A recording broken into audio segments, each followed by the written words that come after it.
Wabash Valley's most watched newscast continues with Storm Team 10's Joe Ostrowski.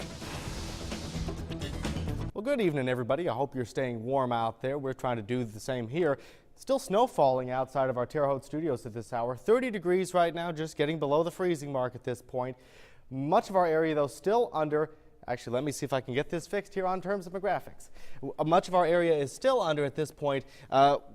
A winter storm warning. You see that in the pink areas. Those areas in southern Indiana that are not under those warnings, like Knox and Sullivan counties, are also under winter weather advisories. So the bottom line is, wherever you are, at this point, you still need to use as much caution as possible if you're doing any traveling tonight, if you're spending any time outdoors.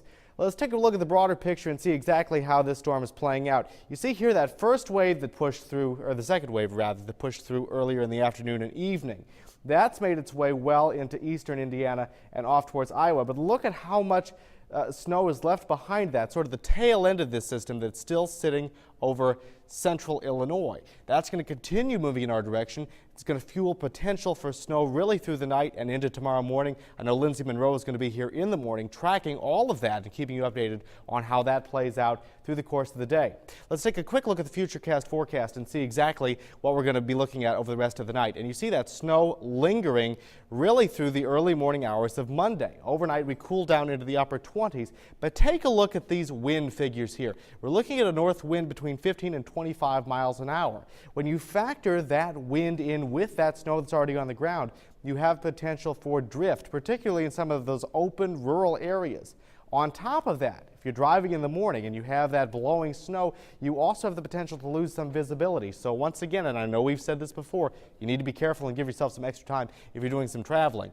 Now, as we move through Monday, most of that's going to clear out. By the time we get to mid-afternoon, we're left with lots of cloud cover, but most of that snow is out of the picture. We start drying out again. Temperatures tomorrow only getting up into the mid-30s. That's well below average for this time of year. But then again, so is snow, right? Tomorrow night into early Tuesday morning, we cool down into the mid-20s. Cloud cover sticks with us, but again, we're going to stay pretty well dry moving from Monday into Tuesday. And we're actually going to stay that way through much of Tuesday as well. Those clouds begin clearing a little bit. We're left with mostly cloudy skies. Highs there on Tuesday again are in the mid-30s. Once again, that's below average, but with that drying, hopefully it'll be a little more comfortable than today's been for some of us. Now, as we move past the Futurecast, let's take a look at what we're looking at in terms of snowfall totals. This is a graphic we've shown you a number of times before this weekend, but this is basically the projections we've been working with over the past day or so. In this area along the I-70 corridor and in parts north, we're looking at about 6 to 9 inches of potential snowfall. Some of that still has yet to fall as some of the last parts of this system move through. Further south, of course, we're looking at less snowfall, around 3 to 5 inches, and even less further to the south. We do have some snowfall totals to show you, though. Down here at the WTHI studios, we're looking at about 3.5 inches. In Effingham, I've talked to a few people who've measured 6 inches. In the Mattoon-Charleston area, we're looking at between 7 and 9.5 inches of snow. Further south, down towards Knox County, we're getting reports closer to 1.5 inches. So a lot of diversity there, but certainly some areas that have really gotten quite a bit of snow today.